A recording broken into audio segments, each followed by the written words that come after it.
Assalamualaikum warahmatullahi wabarakatuh. Berjumpa kembali di channel Ardiko Ramos. Informasi terbaru kali ini untuk sahabat-sahabat PPK tenaga kesehatan yang sudah ada pengumuman hasil pasca sanggah dan tentunya akan berlanjut pada pengisian daftar riwayat hidup.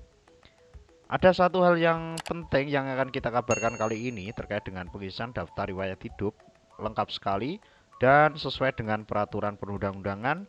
Dan tentunya ini akan memudahkan sahabat-sahabat tenaga kesehatan untuk mengisi daftar riwayat hidup dan bisa dipastikan lolos yang sesuai dengan keinginan masing-masing. Namun ada beberapa hal yang perlu digarisbawahi untuk sahabat-sahabat. Jika tidak berkenan dengan konten ini silakan diabaikan saja. Namun hal ini sesuai dengan peraturan dan memudahkan sahabat-sahabat untuk lolos daftar riwayat hidup ataupun pemberkasan ini. Berikut untuk langkah-langkah maupun cara pengisian daftar riwayat hidup untuk tenaga kesehatan agar nantinya lolos. Dan ini untuk sahabat-sahabat PPK 2022 dan PPK 2023 sangat-sangat penting sekali untuk diperhatikan. Sebab ada satu kesalahan saja bisa berakibat fatal, yaitu tidak diterbitkannya nomor induk P3K. Berikut untuk ulasannya. Cara isi daftar riwayat hidup NI P3K Kesehatan tahun 2022 dan beberapa langkah-langkahnya. Pengisian daftar riwayat hidup nomor induk NI Pegawai Pemerintah dengan Perjanjian Kerja atau P3K Tenaga Kesehatan 2022 sudah dimulai sejak tanggal 28 Desember tahun 2022. Jadwalnya akan berlangsung hingga tanggal 17 Januari 2023. Ini kalau untuk jadwal yang lama. Namun sudah ada perubahan jadwal terbaru yang akhirnya diperpanjang. Pengumuman kelulusan peserta PPK Tenaga Kesehatan telah dipublikasikan dan kini memasuki tahapan selanjutnya, yaitu pengisian daftar riwayat hidup NI di SSCSN BKN. Adapun pengisian daftar riwayat ini dapat dilakukan oleh peserta yang lulus seleksi ya sahabat-sahabat, dengan catatan lulus seleksi pasca sanggah. Pengisian daftar riwayat hidup NI P3K Kesehatan adalah tahapan selanjutnya yang wajib diikuti oleh peserta seleksi. Berikut ini untuk cara pengisian daftar riwayat hidup, mungkin hampir sama dengan guru, namun ada beberapa poin yang wajib diperhatikan ya sahabat-sahabat. Yang pertama, cara isi daftar riwayat hidup NI P3K Tenaga Kesehatan tahun 2022. Langkah pertama, tetap masuk pada laman website di SSCSN, login menggunakan nick dan password akun yang sudah dibuat pada awal pendaftaran. Di halaman tersebut ada notifikasi pengumuman lulus PPK Tenaga Kesehatan di paling bawah ya. Dan tentunya akan dilanjut untuk pengisian daftar riwayat hidup ini. Dan saya sarankan untuk sebelum mengisi daftar riwayat hidup ini, silakan diperhatikan apa saja yang dibutuhkan dengan mendownload juknisnya ya sahabat-sahabat.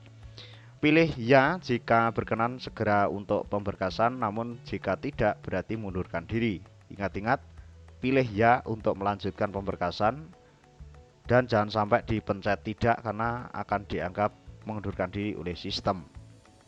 Langkah-langkah awal untuk pengisian ini adalah yang dibutuhkan seperti nick, nama sesuai KTP, nama sesuai ijazah, tempat lahir ijazah, dan gelar belakang ijazah dan data lainnya. Jadi yang perlu dipersiapkan adalah kartu keluarga, KTP, ijazah, dan tentunya beberapa data terkait dengan alamat domisili terbaru ya sahabat-sahabat. Dan pastikan semua kolom yang bertanda bintang itu terisi. Selanjutnya peserta harus mengisi kolom captcha. Perlu diperhatikan karena admin sendiri sudah berulang kali mengingatkan bagi sahabat-sahabat, dan akhirnya ada beberapa yang tidak diisi dan akhirnya gagal menjadi P3K. Jadi untuk sahabat-sahabat yang menemukan video di Ardiko Ramos ini, selamat, karena ini sudah melalui proses ataupun uji publik ya sahabat-sahabat. Selanjutnya untuk riwayat pendidikan coba untuk diperhatikan ya sahabat-sahabat. Untuk riwayat pendidikan di sini, untuk pengisian riwayat pendidikan peserta juga dapat mengisi riwayat kursus ya. Lalu untuk pendidikannya digunakan saat melamar formasi jabatan telah otomatis muncul, tetapi dapat diubah untuk melengkapi kolom-kolom yang masih kosong, jadi diusahakan untuk diisi. Adapun data yang harus dilengkapi pada pengisian riwayat pendidikan ini antara lain tingkat pendidikan, jurusan, gelar depan, akreditasi, dan data lainnya. Bagi peserta yang ingin mengubah data riwayat pendidikan, klik tombol ubah, lalu silakan ubah data. Setelah itu klik tombol simpan untuk menyimpan perubahan data yang dilakukan. Peserta wajib isi data-data yang bertanda bintang. Untuk pengisian data tempat, silakan isi dengan nama kota atau negara tempat pelaksanaan kursus ya sahabat-sahabat. Dan catatan untuk riwayat pendidikan ini, sesuaikan penulisan kosakata itu sesuai dengan ijazah fisik atau ijazah yang dipunyai bagi sahabat-sahabat yang sudah lulus P3K Kemenak ini.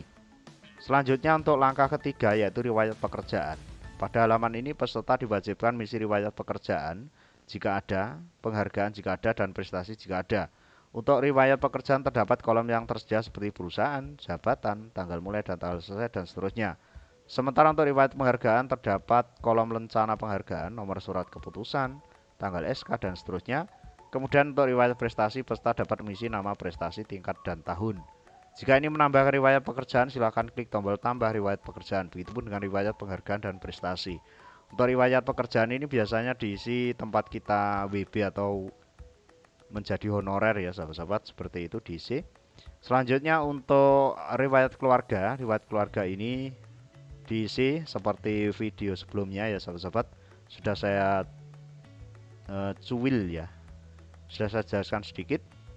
Yang dibutuhkan adalah kakak, KTP suami istri, anak, ibu atau bapak, kakak dan adik atau saudara ya sahabat-sahabat. Ini yang perlu digarisbawahi, yang perlu disiapkan untuk pengisian daftar riwayat hidup ini.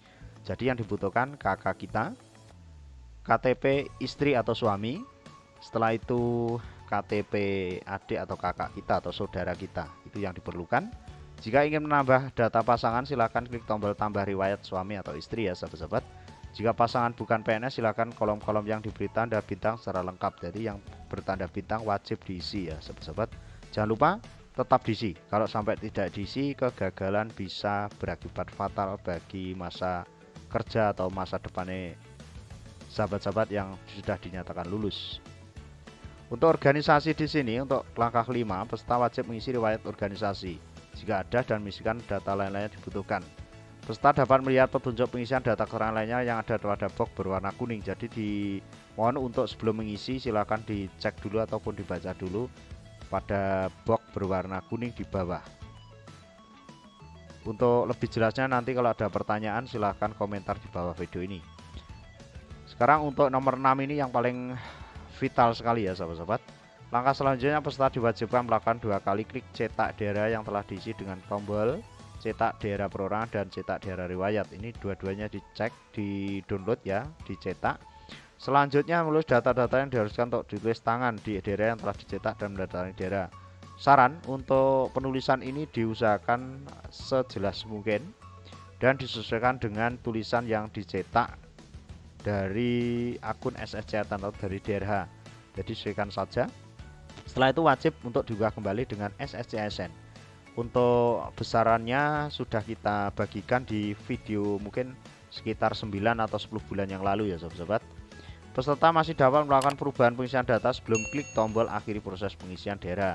Jadi untuk sebelum resume itu bisa silakan dicek dulu 5, 10 ataupun 20 kali sebelum diklik akhiri proses pengisian daerah atau resume ya sahabat-sahabat. Tombol akhiri proses pengisian daerah baru dapat diklik jika seluruh unggahan dokumen persyaratan telah lengkap diunggah. Jadi mohon sahabat-sahabat sebelum mengklik ini silakan sekali lagi saya ingatkan, mohon dengan sangat dicek lagi ya sahabat-sahabat. 5 kali, 10 kali, bahkan 20 kali dicek lagi. Setelah benar-benar dinyatakan sudah betul, silakan diklik tombol akhiri proses pengisian atau resume. Kalau tidak diklik ini maka jenengan akan gagal juga, dan ini sudah terbukti di P3K tahap 2 salah satu daerah ada beberapa teman yang tidak resume dan akhirnya gagal untuk sementara waktu. Mudah-mudahan informasi ini bisa bermanfaat. Ada pertanyaan maupun ada keluhan ataupun kurang jelas silahkan berkomentar di bawah video ini. Dan kurang lebih mohon maaf. Wallahul muwaffiq. Wassalamualaikum.